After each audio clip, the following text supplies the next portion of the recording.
Tonight, we unravel a chilling tale that begins deep in the heart of the upper delta of the Tensaw River. This is the story of Jackson Williams, a robust young hunter with a thirst for adventure, and his best friend, Ben Wiggins, who is cautious and superstitious. Their journey into the woods was meant to be a simple deer hunting trip, but it soon turned into a nightmare. As we delve into this haunting narrative, remember the woodland legend. No one can be sure of its existence, but few who claim to have seen it live to tell the tale. This is Vampire at the Indian Burial Mound, a chilling tale.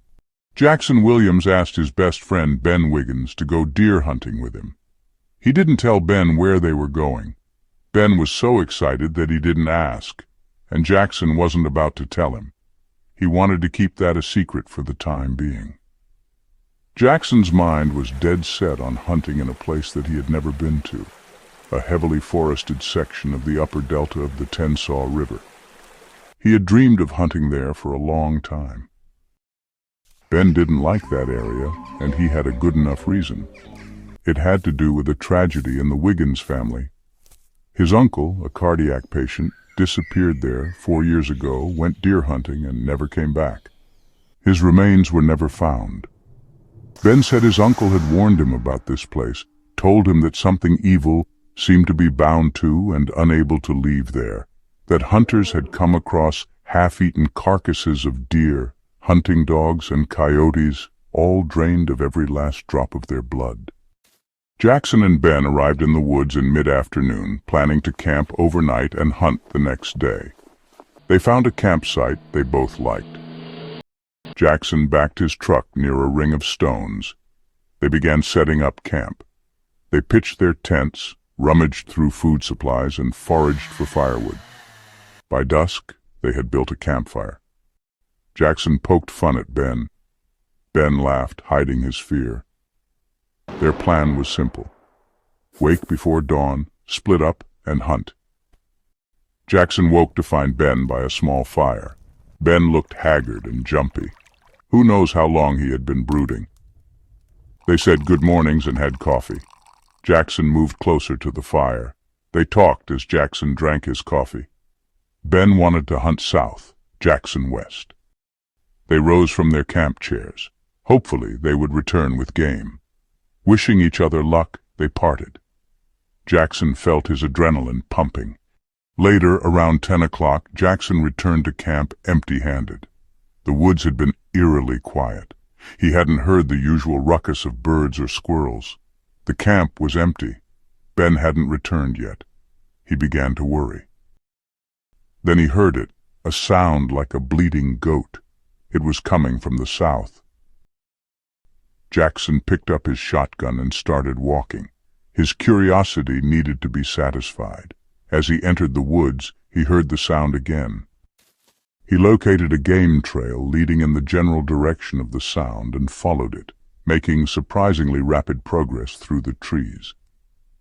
The trail crossed an old road, then descended into thick, fertile bottomland, the kind that deer like to bed down in. He lost track of time and stopped periodically, adjusting his path, as the bleating periodically continued. Then, through the trees dead ahead, he saw it. A mound rising about 30 feet from the forest floor, appearing majestic and mysterious. The trail he was on appeared to be headed straight to it. He continued walking until he reached its base. He noticed something odd immediately. There was a gash in the earth near its base, a hole about 2 or 3 feet wide with freshly deposited dirt spilling out.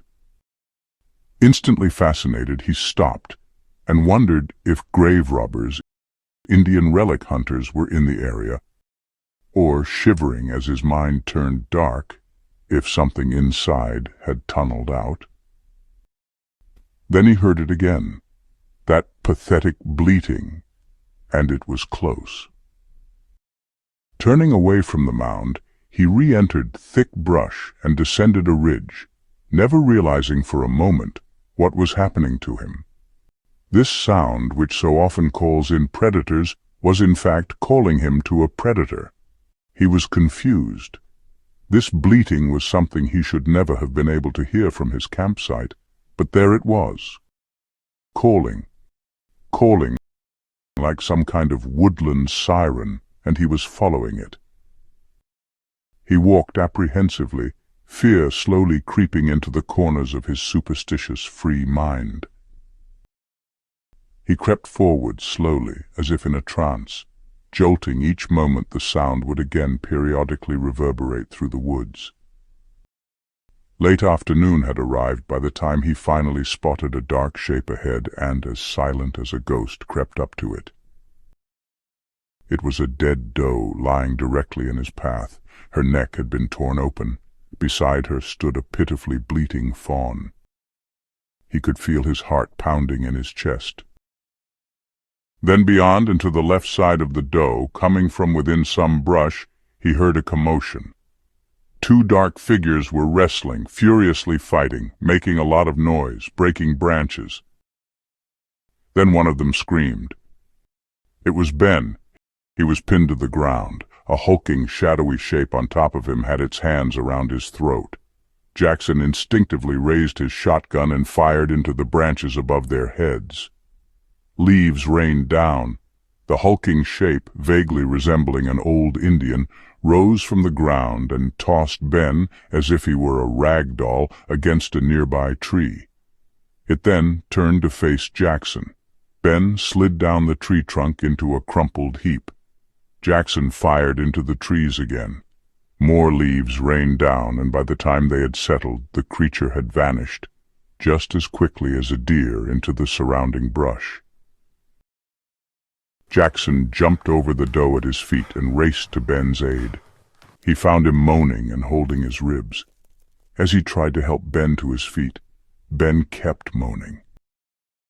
He had me by the throat. He had me by the throat. He was coughing, struggling for air. Bruises and welts had begun to appear on his face.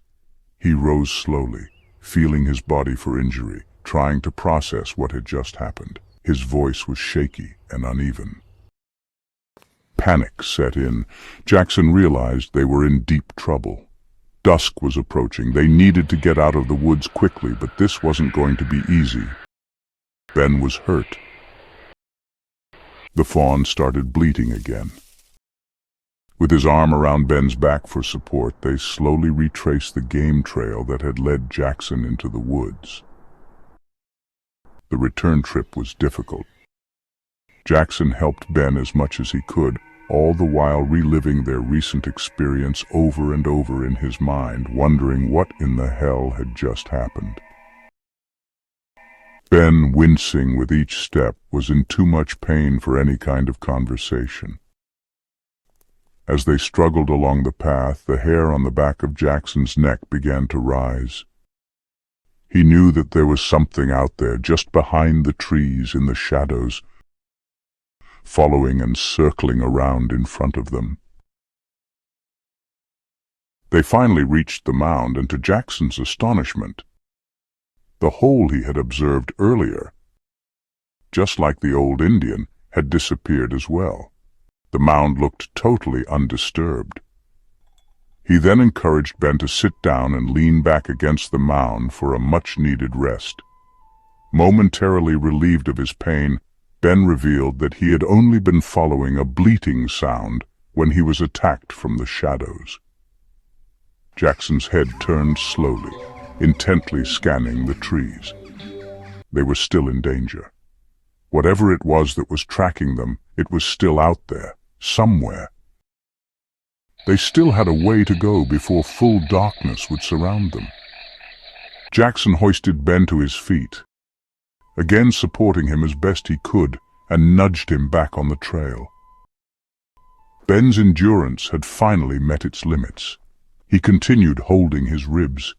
The trauma to his body eventually made him collapse entirely, so Jackson hoisted him to his shoulders and carried him out in darkness. In the relative safety of their campsite, both men slumped to the forest floor, and looking heavenward at the stars, each in his own way, gave thanks for their survival. Then Jackson quickly built a fire and devoted his full attention toward Ben's needs. He drug sleeping bags from the tents, making a comfortable bed for him near the fire, and encouraged him to lie there and rest.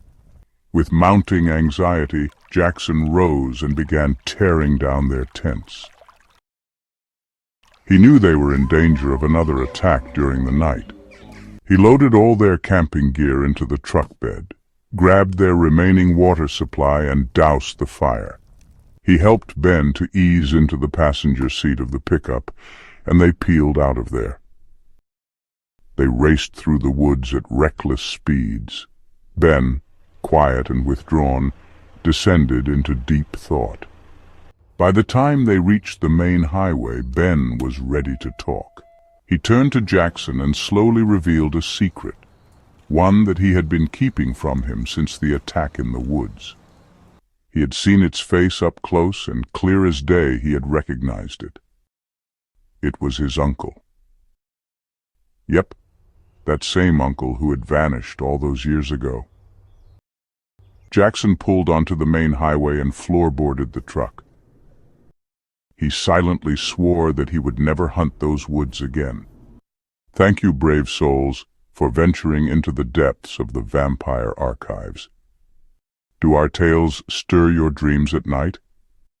We have only recently opened the vault to viewers, and as of now, we have no subscribers or likes.